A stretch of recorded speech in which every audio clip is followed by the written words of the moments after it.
CarrGetty Images Jersey City, New Jersey, September 27. Jordan Spieth of the U.S. team is interviewed after practice rounds prior to the President's Cup at Liberty National Golf Club on September 27, 2017 in Jersey City, New Jersey. Photo by CarrGetty Images Jersey City, New Jersey. The opening ceremony at the President's Cup was unlike any other in golf, with former Presidents Barack Obama, George W. Bush and Bill Clinton on the first tee. The results were all too familiar. The Americans led at some point in all 5 of the foursomes matches Thursday at Liberty National. They won the first 3. And when they jumped on a ferry to take them across the New York harbor to their Manhattan hotel, they had the lead. Behind a new tandem of Ricky Fowler and Justin Thomas, and an old one of Jordan Spieth and Patrick Reed, the Americans jumped out to a 3-121-12 lead. It was the 6th consecutive time they led after the opening session in an event they haven't lost in 2 decades. Jordan mentioned that this first session is pretty critical, and we need to go out there and take care of business, Fowler said. I feel like as a team, we did a really good job of that. If we can do the same thing tomorrow and win another session, it puts us in a great position.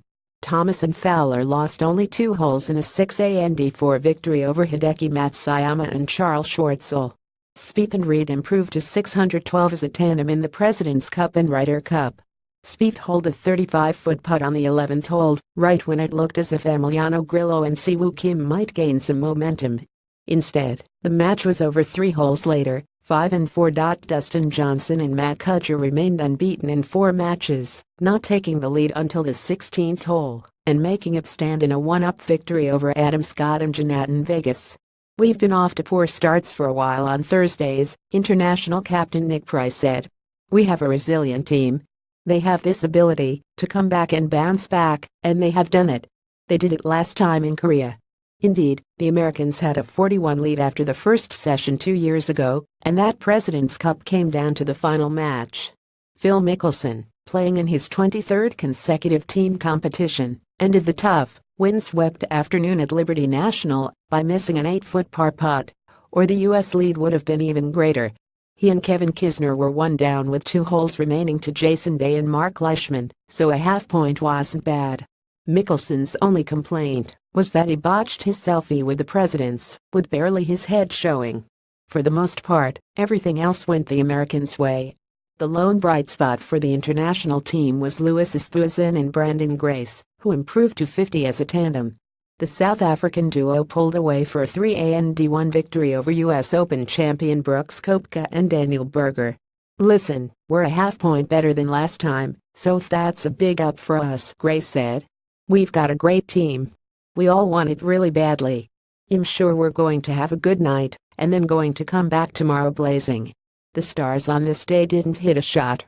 The leader of every country, where the President's Cup is held, are invited to be honorary chairman, but this was the first 3 U.S. presidents together at this event, sitting together in a box on the first tee, and then posing with the trophy, the players and their wives. I was looking forward to this President's Cup for a very long time, and I didn't expect all the presidents to be there, Schwartzel said. Just to get to meet them was a dream come true for me. Then to hit that first tee shot with the wind pumping off the right was quite intimidating. The Americans have a 911 lead in this series, their lone loss in 1998 at Royal Melbourne a few weeks before Christmas. The gusts topped 20 miles per hour and felt even stronger on exposed areas of Liberty National, which sits across New York Harbor from Manhattan.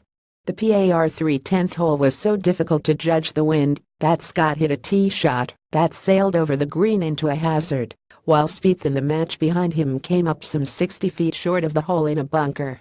Johnson and Kuchar didn't make a single bogey, remarkable in the format and in the wind, and they still didn't take the lead until Johnson's tee shot on the par 3 16th with a strong wind at his back stopped 5 feet away. Scott came up short and then missed a 6-foot par putt. In alternate shot, in these conditions, not to make a bogey, and for us to just win 1 up, that's a heck of a battle that we had with those guys, Kuchar said. Friday features 5 matches of 4 balls, followed by a full day of foursomes and 4 balls Saturday and the decisive Sunday singles. There's still a long ways to go, U.S. Captain Steve Stricker said. But we very much like the day and the way it started.